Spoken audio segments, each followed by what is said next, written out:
I never imagined that a single choice could unravel everything. It wasn't just about shoes, it was about trust, pride, and the silence that followed. This is the story of how I lost my best friend and what it took to find our way back. My name is Destiny, and I just started college on a scholarship. Everything felt too big, too shiny, until I met Zara, my roommate. The girl who looked like she belonged in a magazine my first day at school. That morning felt like a dream. I stood in front of the dorm room door, holding my old bag that I had stitched too many times. My shoes were tight, the soles thinning, but they carried my dreams. I took a deep breath and opened the door.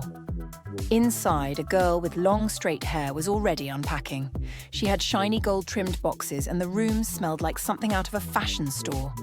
There was an iPad on her bed, just lying there, casual. She looked up at me and smiled. "Roommate?" I nodded, trying to steady my voice. "Destiny. On scholarship." She tossed her hair over her shoulder. "Cool. I'm Zara. Welcome to paradise." We came from two very different lives, but somehow the universe placed us in the same space. I didn't know it yet, but this room would change everything. Later. That afternoon at the cafeteria, I sat alone at the corner table with my tray. Plain rice, a dry spoon of beans, and water. It wasn't much, but it was what I could afford. The room was full of noise. People laughed loudly, filming TikToks, flashing expensive phones. I felt invisible, like a shadow in a world of lights. Then Zara walked in. I looked down, pretending not to see her. But to my surprise, she came straight to my table and sat down beside me. She looked at my food, scrunching her nose. "Seriously, you're eating this?" I laughed a little shyly. "It's all I can afford." She stared at me for a second, then gently slid her tray over. "Take the fries. I'm not hungry anyway." I hesitated, but my stomach didn't. That simple act, it meant more than food. It meant someone saw me, someone who didn't have to. And just like that, a wall between us began to crack. That evening after class, the air was soft as the sun began to go down. Zara and I walked back from our last class. Our steps matched like we'd known each other longer than a day. She looked at me out of nowhere and asked, "You never talk about your family?" I paused for a second. There's not much to say. My mom cleans houses. My dad left when I was 5. Zara nodded slowly. My dad owns a lot of buildings, but he's never really around either. We didn't say anything for a while, just kept walking. I always thought she had everything, but maybe we were both missing something. That walk didn't just bring us back to our room, it brought us closer without needing too many words. One rainy evening. It was raining. The kind of rain that made the windows fog up and the whole room feel like a quiet movie. Zara was in the shower, singing off-key and laughing at something on her Bluetooth speaker. I used the moment to tidy my side of the room. I liked things neat. It made me feel in control, even if life wasn't. Then my eyes drifted to her open closet. Rows of shoes sat there, heels, boots, sneakers, all perfectly arranged. Some still in boxes, some probably never worn. I knelt down and gently picked up a pair of nude heels. They looked soft, classy, the kind of shoes you wear when you know people will be watching. I held them close to my chest for a second, then quickly put them back. From the bathroom, I heard her voice through the steam. "Don't touch the red ones, they're limited edition." I froze. Then I smiled like it was nothing. "I won't. I wasn't going to steal anything. I really wasn't." But when you grow up with less, sometimes just touching what you can't have feels like a taste of a different life. And that's how envy begins. Not with theft, but with longing. Later that night, the rain had stopped. But inside me, something still poured. Zara lay on her bed, talking loudly on the phone. She was laughing about a weekend brunch and some fashion shoot. Her world was light and easy, like she didn't have a single worry. I turned off my own phone screen after staring at a job ad for waitresses at a downtown cafe. The pay could help with Mama's hospital bills. I wanted to apply, but I had no shoes good enough to even walk in there. I turned my face to the wall and bit my lip to stop the tears. Zara kept talking. Her laughter bounced off the walls like music from a world I didn't belong to. Some girls sleep on silk sheets. Others lie awake, praying their mothers wake up tomorrow. And me? I was just tired. Tired of pretending I didn't want more. Tired of being strong every single day. Our friendship started growing, but so did the differences between us. Zara lived like nothing was ever out of reach. I lived like everything was hanging by a thread. And slowly, something between us began to shift. It was a slow Saturday morning. Zara stood in front of the mirror, twirling in a short black dress. Her perfume filled the room before she even spoke. "You're not coming?" she asked, adjusting her earrings. I shook my head, keeping my voice calm. "I need to finish an assignment." She rolled her eyes like I was the most boring person alive. "Boring? It's just a shopping day." I smiled politely and looked away. I didn't mention that I had only 500 naira left in my account and nothing on my shopping list but survival. To Zara, shopping was a break from school. To me, it was a reminder of everything I couldn't afford to want. That night, I lay on my top bunk, scrolling through my phone with the lights off. Zara had posted a photo from the mall, laughing with two new girls, holding fancy drinks in clear plastic cups. Everything about the photo screamed perfect. Her caption read, "Queens only." Then, I saw a comment. "Where's your roommate?" Zara replied, "She doesn't really do outings like that." I stared at the screen, lips pressed tight. It wasn't meant to hurt, but somehow it did. Not all rejection is loud. Sometimes it hides in pretty photos and quiet comments that say too much. Monday morning, on the way to class. Monday didn't wait for anyone, and it definitely didn't wait for broken shoes. My only pair of flats tore on the way to class. I limped back into the dorm, trying not to cry. My toes were wet. The streets had no mercy. Zara looked up from her phone as I entered. Her eyes dropped to my feet. "Girl, you can't keep showing up like that," she said, standing up. She went to her closet and pulled out a clean pair of white sneakers. "Take these," she said. "I haven't even worn them." I blinked. "Really?" She shrugged. "You're my roommate. You're not supposed to suffer around me. Kindness can catch you off guard." It felt like warmth after a cold wind. But part of me wondered, how long could I stand in her light without losing myself? That night was different. We didn't go out, we didn't scroll endlessly. We just stayed in, eating noodles on the floor, watching a funny movie on her iPad. Zara suddenly paused the movie. Her voice turned soft. "Do you think people like me because of who I am, or what I have?" I looked at her. For once, she wasn't hiding behind jokes or makeup. "Honestly," I said, "some just like the glitter." She nodded slowly, almost like she already knew. "Sometimes, I wish I could disappear," she whispered, "just to see who would come looking." Even girls who shine in public carry quiet storms, but not everyone has the eyes or heart to see past the glow. After she fell asleep, I sat at my desk in the dim light, holding a pen with shaky hands. I wrote slowly, "Dear Mama, I met someone kind. She gave me shoes. She doesn't know how much that meant to me. I want to make you proud. I just need a way to help. I'm trying." I folded the letter and placed it gently in my Bible. In one corner of the room, Zara dreamed of new brands. In the other, I just prayed for strength. And somewhere in between was a friendship that felt too real to walk away from, but too different to fully understand. I started to feel uncomfortable accepting Zara's help all the time. She meant well, I knew that, but every gift reminded me of what I couldn't give back. And slowly it started to hurt more than help.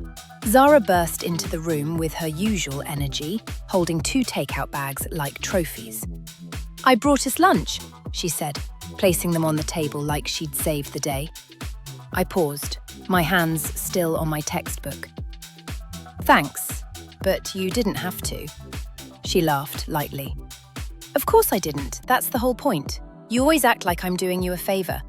I smiled and took the food, but deep down something inside me folded into itself. Again. Even kindness can feel like a mirror, especially when it keeps reflecting the parts of you that feel small. One day after class, I walked through the hallway, heading back to the dorm, when I slowed near the vending machine. 2 girls were whispering and giggling. They didn't notice me coming. "That's the girl Zara's always helping, the broke one." Yeah, I heard she even gave her shoes, like, imagine. I stopped in my tracks. They didn't look up, and I didn't say a word. I just kept walking. But I wasn't really walking, I was floating, my feet barely touching the ground. Pity doesn't slap you. It just quietly seeps in and settles right where your pride lives. When night came, I stepped outside and stood behind the dorm building. It was quiet there. I called Mama. "Mama, I need to do more. The money isn't enough. What if I find a job?" Her voice came through, tired but warm. "Don't kill yourself trying to fix everything. Just pass your exams, Destiny." "I'm trying, Mama. I really am," I said, wiping the tears I didn't plan to cry. When you love someone, you want to carry their burdens, even when your own hands are already too full. That weekend, Zara invited me over. I didn't know what to expect, but I went anyway. The gate opened to a house that looked like something from TV. Marble floors, gold lights, a kitchen bigger than our whole flat. Her dad waved once, then walked into a room and shut the door. We ate dinner at a long glass table. Zara was quiet. She didn't crack jokes or hate selfies. She just ate in silence. Afterwards, as we stood on the balcony, she whispered, "He doesn't really like when I bring people over, but I wanted you to see. This isn't as perfect as it looks." I looked at her, and for the first time she seemed small. Some homes echo louder than streets, and sometimes the loneliest girl is the one who never lacks anything. We were back in the dorm. Zara was asleep, her hair spread across the pillow, like she didn't have a single worry in the world. I scrolled through my phone. A new message popped up. "Interview for part-time waitress position. Tomorrow, 8 a.m. sharp." I stared at the screen. My heart pounded. I had no clothes that looked decent, no money for transport, no proper shoes. Then I looked towards Zara's closet. My eyes landed on a pair of nude heels, tucked neatly on the bottom shelf. The same pair I touched once but quickly dropped. I didn't move. I didn't touch them. But something shifted in me. Desperation doesn't shout. It whispers slowly, until one day you stop asking what's right and just start doing what you think you must. The dorm was quiet at 5:30 a.m.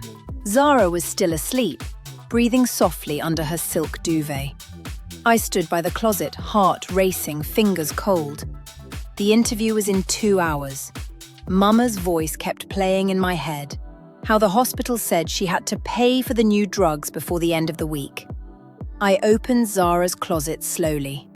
The nude heels sat there like they were waiting for me.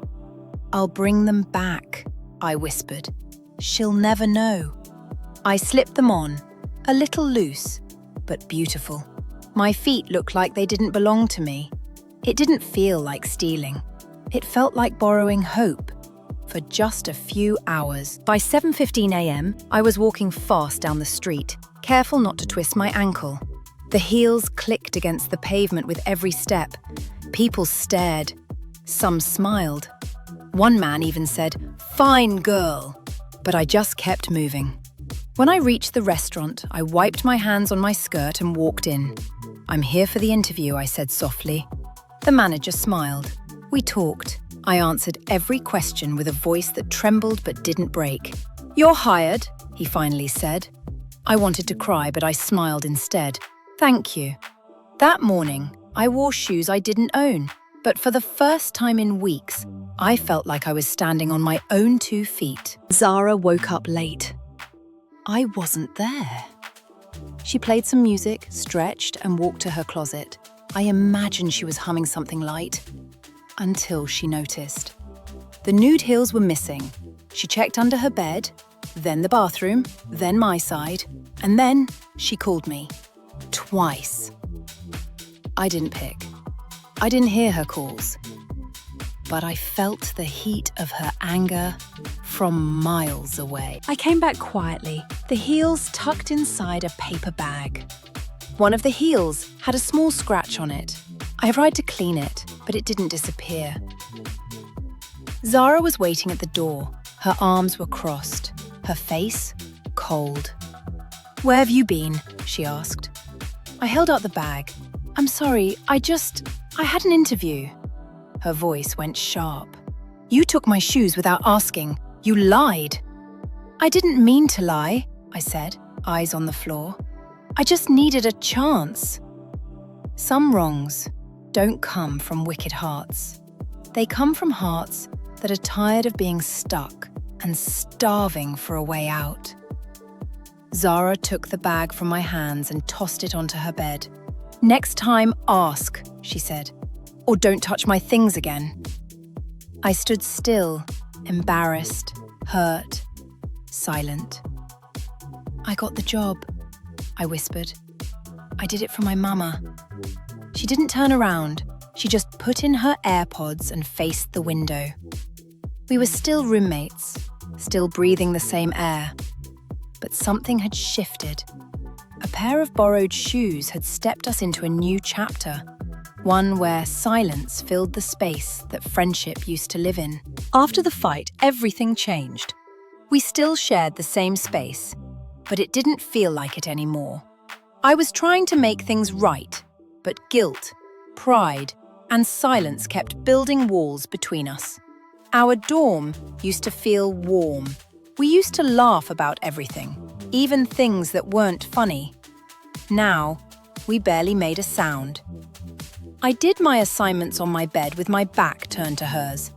Zara laid on her own bed, scrolling through her phone, screen lighting up her face. We hadn't said a word to each other in days. Sometimes we both looked up at the same time and caught each other's eyes in the mirror above the desk, but neither of us spoke. It's strange how silence can hurt more than shouting, especially when it comes from someone who once felt like home. I got back late from my evening shift. My body ached. My feet felt like fire. I had returned the heels days ago, but the guilt still clung to me, like the dust on that scratched heel. I opened the door slowly and tiptoed in. The room was dark, except for the soft blue glow from Zara's phone. I thought she was asleep, but then she muttered, "Hope your job's worth it." I froze.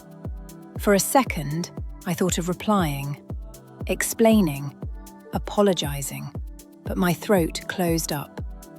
I just climbed into bed and pulled the blanket over my head. Sometimes it's not the mistake that keeps people angry, it's the part of them that's still hurting. During my lunch break at school the next day, I scrolled through my phone while eating a sandwich I could barely taste. That's when I saw it. Zara had posted a picture from a birthday party. Her and a few classmates, all smiling, dressed up. The caption read, "Surround yourself with people who don't disappoint you." My heart sank. She didn't tag me. She didn't need to. I locked my phone screen and stared at the wall for a long time. Not all heartbreaks come from boys. Some come from the friends we thought would never turn away. I stood outside behind the dorm building with my phone against my ear. I needed to speak to someone, and the only person I can talk to at that moment is Mama. "Mama," I whispered, "I got the job." "Oh, baby girl," she said, "I'm so proud of you. But don't lose yourself trying to fix everything, and don't let guilt steal the joy of your wins." I wiped a tear with the sleeve of my hoodie. "I hurt someone," I said quietly. "Someone who matters." Mama was quiet for a moment.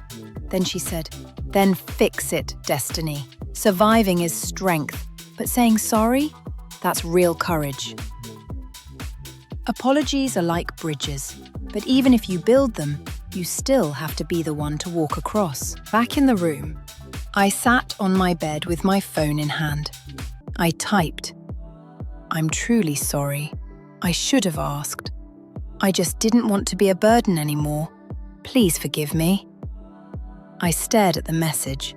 My thumb hovered over send, but I didn't press it. Instead, I deleted it, dropped the phone on my pillow, and turned to face the wall. Zara reached over and turned off the lamp. The room went dark. But it was already dark between us. Sometimes, the hardest part about saying sorry is believing the other person still wants to hear it. I was heading back from the library when I slowed down near the cafeteria. 2 girls stood near the wall talking. They didn't see me, but I heard my name. "Zara's been acting different since that shoe thing," one said. The other girl laughed. "Maybe she finally realized life's not all glitter." "Honestly," the first one added, "she's lucky to have a roommate who's real." I felt something heavy in my chest. I turned the corner quietly, pretending I hadn't heard them. It's one thing to know someone is hurting. It's another to hear strangers say what you were too afraid to admit. That night, I stood by Zara's bed. The lights were off, but I could see her face from the hallway lamp that poured through the window. "I'm sorry," I said. My voice was shaky, but I didn't stop. "For not asking. For making you feel like you didn't matter. I was desperate, but that's not an excuse." She sat up slowly, hugging her blanket. "I just felt like you didn't trust me enough to tell me," she whispered. I nodded, tears burning behind my eyes. "I didn't want you to see me as a burden, or poor, or weak." She looked at me then, really looked. We sat in the dark for a while, but this time, it wasn't silent. The strongest friendships don't survive because we never mess up. They survive when we care enough to fix what we broke. The next day, I came back from class and saw a small shoebox on my bed. I froze. Inside was a new pair of nude heels. There was also a note written in her handwriting. "These are yours now. No need to borrow any more. I see you. I value you." I just sat there, holding the shoes and crying quietly into my palms. Not because of the shoes, but because of what they meant. Some gifts are more than just things. They're words we couldn't say out loud, like, "I forgive you," and "You matter to me." Weeks later, we were walking together across campus, talking, laughing, side by side like nothing ever broke. Zara wore her designer heels. I wore the pair she gave me. No one noticed the difference. Because this time, the only thing that mattered was that we were walking in the same direction, together. You don't need to wear the same shoes to walk in unity. You just need to walk in respect and love. We started as roommates. We became friends. Then silence built walls between us. But one borrowed pair of heels taught us something we never expected, that respect, honesty, and second chances matter more than pride.